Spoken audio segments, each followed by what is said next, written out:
Beta how are you, کیسے ہیں آپ لوگ؟ امید ہے خیریت سے ہوں گے۔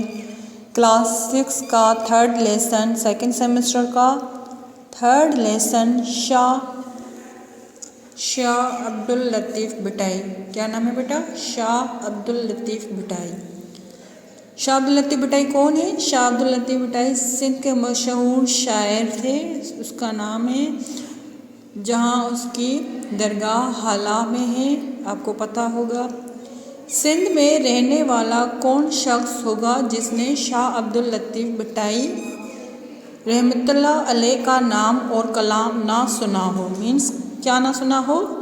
کلام نہ سنا ہو۔ مینس شاعری میں جو شاعری کرتا ہے وہ شاہ عبداللطیف تھا، اور وہ کلام بھی لکھتا تھا، شعر میں شاعر بھی کرتا تھا بہت اچھی طرح سے، بہت مشکل جس کو سمجھ میں آتا تھا تو وہ پڑھتا تھا۔ اس کی شاعری ماشاءاللہ اتنی مشہور ہے کہ اس کا بک بھی ہے، آپ لے کر پڑھ سکتے ہیں۔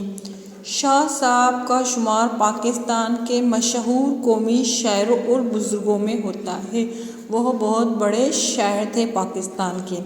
شاہ صاحب کے والد سید حبیب اللہ حیدرآباد کے قریب ایک قصبے حالہ حویلی کے رہنے والے تھے۔ میں نے بتایا تھا نا آپ کو کہ یہ کہاں کے رہنے والے تھے؟ حالہ حویلی میں، حیدرآباد کے قریبی قصبے مینس جہاں علاقہ ہوتا ہے، حالہ حویلی کے رہنے والے تھے۔ کون؟ شاہ صاحب۔ اور اپنی نیکی، دین داری اور علم و فضل کی وجہ سے آس پاس کے علاقے میں مشہور تھے۔ کیا تھے؟ آس پاس کے علاقے میں علم و فضل کی وجہ سے بہت مشہور تھے۔ شاہ عبداللطیف بھٹائی رحمۃ اللہ علیہ ایک قصبے بھائی پور میں پیدا ہوئے۔ کہاں پیدا ہوئے شاہ عبداللطیف بھٹائی؟ قصبے بھائی پور میں پیدا ہوئے۔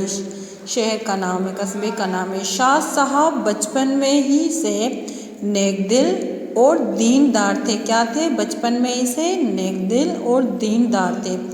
دوسرے بچوں کے ساتھ کھیلتے کودنے کے بجائے وہ اپنا اکثر وقت بزرگوں کی صحبت میں گزارا کرتے تھے۔ مینس اکثر بچے جو ہوتے ہیں وہ کھیلنے کودنے میں ٹائم ویسٹ کر لیتے تھے، پورا دن کھیلتے تھے، پڑھائی نہیں کرتے تھے، تو وہ ان میں عادتیں نہیں تھیں۔ صرف اور صرف وہ کیا کرتے تھے کہ دوسرے بچوں کے بجائے، کھیلنے کے بجائے وہ اپنا اکثر وقت، پورا وقت بزرگوں کی صحبت میں گزارتے تھے۔ مینس بزرگوں کے ساتھ بیٹھ کر ان کی باتیں، ان کی نصیحتیں یاد کرتا تھا، ٹھیک ہے۔ اور تنہائی میں غور و فکر اور یاد الہی میں مصروف رہتے تھے۔ کیا کرتے تھے؟ مینس جب وہ تنہا ہوتے تھے، اکیلے ہوتے تھے تو کیا کرتے تھے؟ غور و فکر میں صرف اور صرف اللہ کی یاد میں، اللہ کو یاد کرتا تھا اور اللہ کا ذکر کرتا تھا، اسی میں ہی مصروف بزی رہتے تھے۔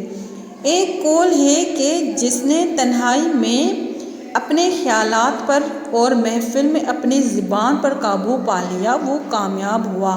کیا کہتا ہے قول ہے کہ اپنے خیالات جو ہم سوچتے ہیں اس پر قابو پا لیا، اور محفل میں جو بہت سارے لوگ ہوتے ہیں نا تو کبھی کبھی کچھ اور بھی بول لیتے ہیں، تو اپنی زبان پر قابو پا لیا وہ کامیاب ہو گیا۔